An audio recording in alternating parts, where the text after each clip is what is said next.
Yo, what's good YouTube? It's your boy Pablo and welcome back to GGsports. I'm bringing you guys another episode of the Cincinnati Bengals realistic rebuild here in Madden 19, and we are kicking off the 2020 regular season in this one, so you definitely want to stay tuned. And before we get into that though, we do have a few things to recap for the preseason. The first 3 minutes of the video will be somewhat of a recap. We're going to take a look at a few stats and then the transactions, so you stay updated as far as who made the team this year. But there's a lot to be excited for this season if you're a Bengals fan. We have a very exciting rookie class coming in. The Bengals are switching to a 3-4 defense. The Bengals actually spent money on free agency, and even though it was only 9-7, the Bengals are coming off of their first winning season since 2015. And we have, like I said, some exciting players. Tyree Jackson, we're super excited about. Sam Ehlinger did not impress too many people in the Bengals organization this preseason, so Tyree's job is definitely secure if there was ever any question about that. But like I said, it's very exciting to get started with the season. But we're looking at 3 games worth of preseason stats, and that's because I did not think of super simming this game before showing the stats, because I know once you advance to regular season you can't go back and check stats. But it just actually dawned on me that I could have super simmed it and showed you guys 4 games worth of stats, but you still get a good idea of how our team played. Sam Ehlinger didn't have a great 3 games worth of preseason. He only had 2 touchdowns to 2 interceptions. Defensively though, Jalen Hawkins led us in tackles, so that's a player we're definitely excited about. We will get him on the field, even though we'll have Sean Williams starting at safety. But here are the transactions that we made during the preseason. We moved some of our linemen around. We moved Alex Leatherwood to left tackle. I talked about that in the last episode. We also moved Gage Cervenka back to guard. I believe we had him at tackle. But now we're moving on to the cuts, and the first one that you see is that the Bengals finally part ways with kicker Randy Bullock. And if you follow the series, you know we struggled with him last year. A lot of games honestly were lost because of him. A lot of games we lost by 2 points if I'm not mistaken, or we were in certain situations because he missed a field goal or something like that. So we'll be parting ways with him, releasing him in favor of Connor Limpert, our rookie undrafted free agent signing. So definitely excited to see how his career will unfold as a Cincinnati Bengal. We cut a couple of linemen here to thin out our roster down to 53. We cut Bengals tight end Mason Schreck in favor of undrafted rookie Dominic Wood Anderson. And next we have another notable cut, and that will be Alex Erickson. And he's a 27-year-old wide receiver, punt return, kick return specialist. And we have signed another undrafted rookie to take his place as well, because he was the second oldest wide receiver in the room. So I felt that it was his time. And we have a player in Dwayne Eskridge that has the same speed and ability as Alex Erickson did at the kick return and punt return spot. So we'll take John Ross off of those duties. He, of course, will be a valuable asset to the offense, so we don't want him playing special teams. But we are taking a look now at the depth chart we are locking in with before we go into the week 1 matchup. Take a look here at our offensive line. This is really the focal point of the offense. This is the Achilles heel of the offense so far. So hopefully Alex Leatherwood and Gage Cervenka and Alex Sermalo will bring some sort of stability to the offensive line. So those are the investments we made in the offseason. Hopefully they pay dividends for us. And the main thing for the offense is pretty much just open up lanes for Joe Mixon, because that's the identity we want to have. We'll have a pound the rock identity, a stingy defensive identity that we'll build here in Cincinnati. So Zadarius Smith, I fully expect him to come in and make plays for the defense. And Alex Leatherwood, on the offensive side of the ball, I expect him to be a huge difference maker. He's a first rounder. He has some high expectations. Like I said, I expect him to come in and open up lanes for Joe Mixon. On the left side, Cody Ford, our first round pick the last year, has been coming along pretty slowly. But he's getting there, so he'll shore up the right side. We just need Alex Leatherwood to do the same on the left. But if you missed it, we did commit to a goal of 10 wins this season. So having 9 last year, as we take a look at the Eagles roster here, we had 9 wins last year. I feel like we can get to 10, especially considering those improvements that I just talked about. But like I said, we're looking at the Eagles roster. This is pretty much the same team from last year. They haven't added really any notable free agents that I can really notice right now, but their players that they had did get better. Fletcher Cox is at a 98 overall. They drafted Jonathan Taylor, pretty skilled running back out of Wisconsin, so he's an 86 overall. He's projected to be a high pick. And then in the secondary, they have at least 4 cornerbacks over 80 overall, so a pretty deep cornerback core there. And then at safety, they still have Malcolm Jenkins, who you have to assume will begin regressing here soon. And then they have signed Mason Crosby as well, so longtime Green Bay Packer finds a new home in Philadelphia. But we are now getting ready to take the field. The Cincinnati Bengals are taking on the Philadelphia Eagles. This is a much improved Cincinnati Bengals team. It seems that they got the shot in the arm for all of their ailments. The offensive line gets a boost. The defensive line, who was failing to generate pass rush, gets a boost. So this team should have everything it needs to succeed in this season under Zac Taylor. It's the second season of his regime.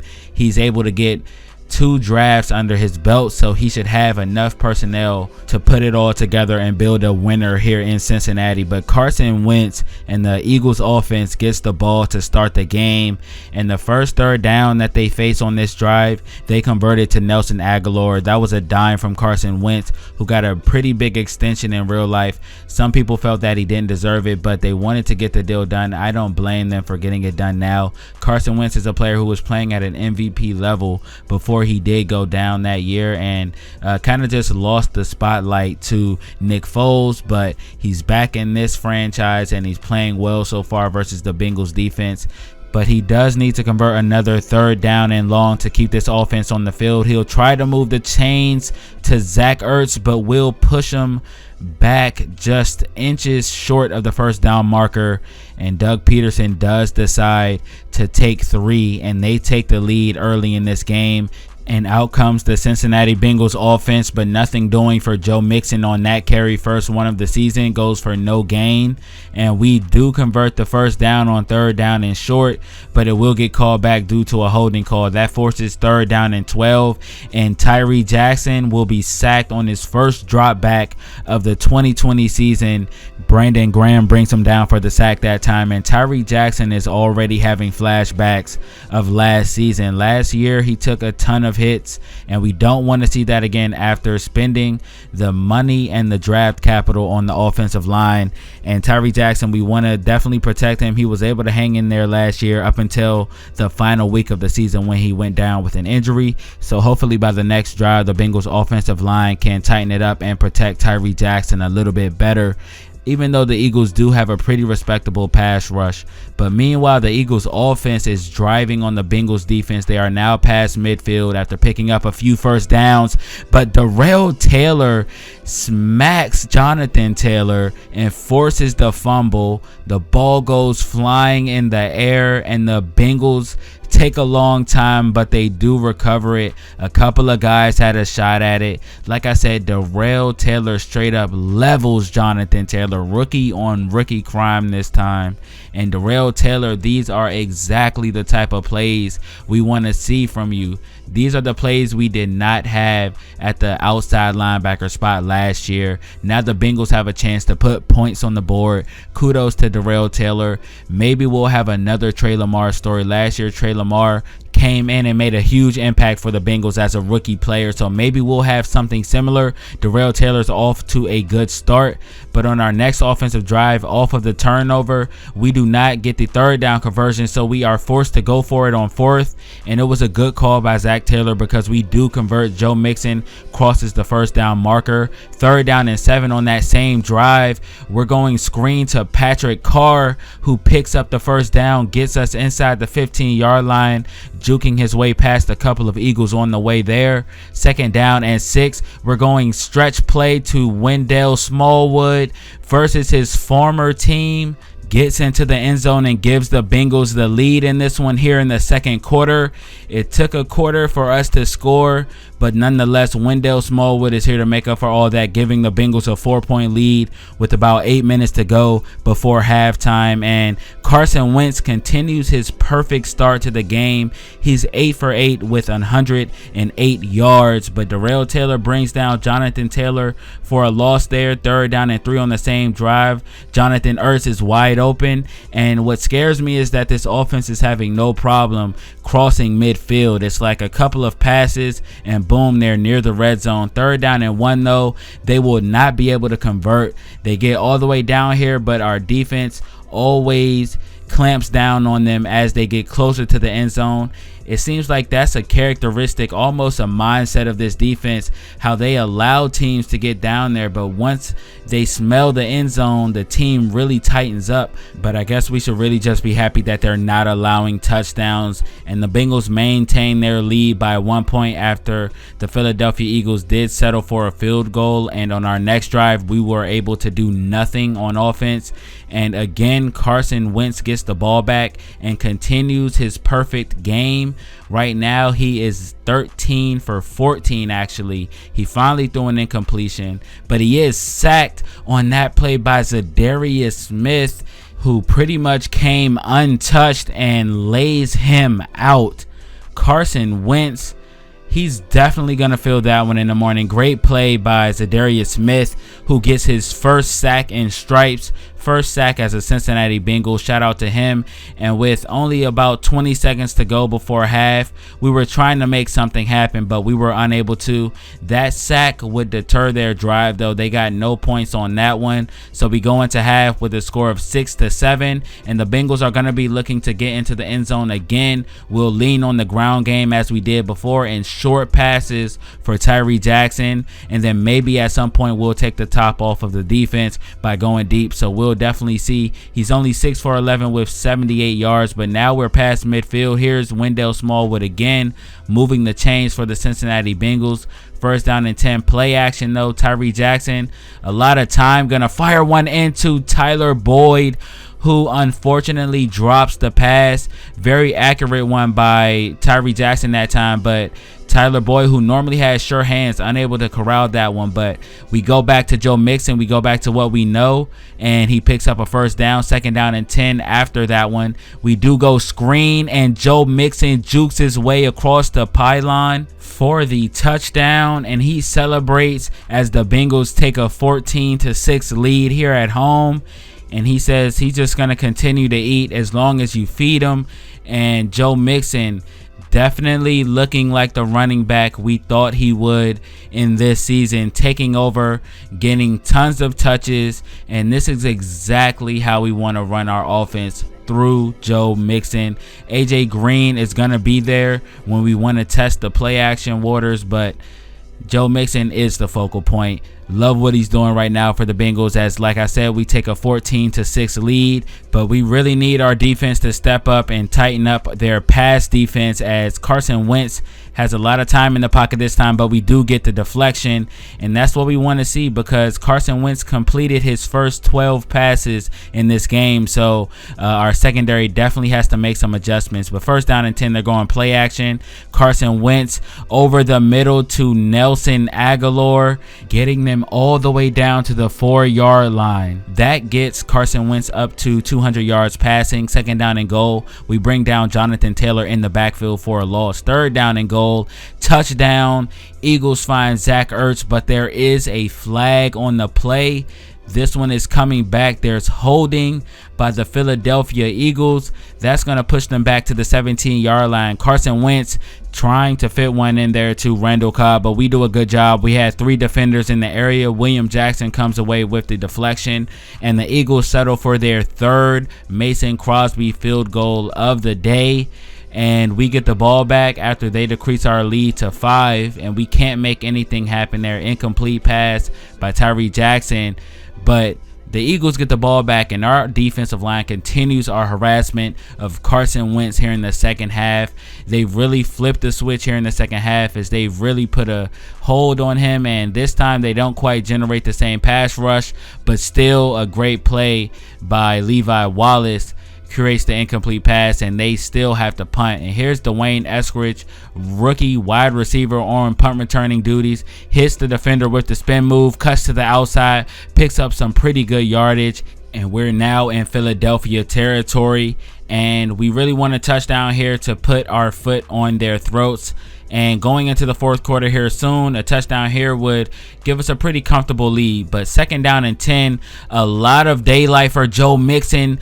Almost takes this one for a touchdown, and that puts him at 98 rush yards on about 14 rushes, so he's looking pretty good. Gonna eclipse the 100-yard mark here soon. But after a holding call, first down and 20, we go to CJ Uzomah, who picks up some nice yardage and brings up second and 11 for the offense from the 11-yard line, as we now are in the fourth quarter, and Joe Mixon hits an eagle with a spin move on his way to his second touchdown of the day, and the Bengals increase their lead 21-9. Joe Mixon adds to his huge day, over 100 yards, 2 touchdowns, 1 through the air, 1 on the ground, doing everything for the Bengals that he can, and already has the offense playing at a much higher level than they started off the season playing at last season. But the Eagles now are driving once again, and this is pretty concerning, but the Bengals are allowing them close to the red zone, if not all the way in the red zone, every drive down. So their pass defense has to be a lot better. But the Eagles are still struggling once they get to the red zone. But second down and 8 for Carson Wentz. He dumps one off to Zach Ertz. They've been able to connect for a few times, but the one touchdown they connected for was called back. But they force another third down. But Jalen Hawkins makes a huge play and forces fourth down. And if the Eagles get kept out of the end zone here, it will be incredibly difficult for them to come back. Fourth down and 3. He's going to the end zone. It is deflected by none other than William Jackson.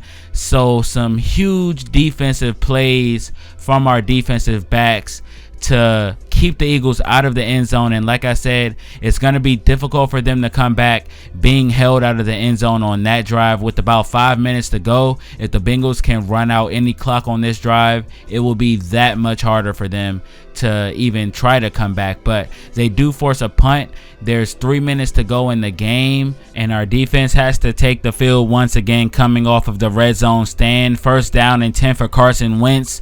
Nowhere to go on that one. Holds on to the ball, and Carl Lawson finds him and brings him down for the sack. So shout out to Carl Lawson that time. And fourth down and 11, they do convert. Randall Cobb over the middle for the first down. First down and 10.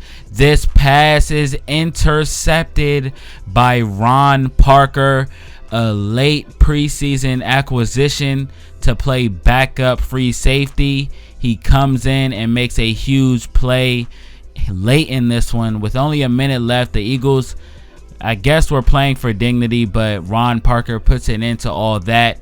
But they are still going to be using timeouts, and we still have to run out clock. Joe Mixon does break off a huge run to close this game out, and that's a 55-yard run to bring his yard total to 159. And Doug Peterson is disgusted as his Philadelphia Eagles fall in week 1 to the Cincinnati Bengals by a score of 21-9. And the story of this game is simple: good defense and run heavy offense. Joe Mixon led the show, only 100 passing yards for the Bengals, so that's a bit of a concern, but 231 rushing yards.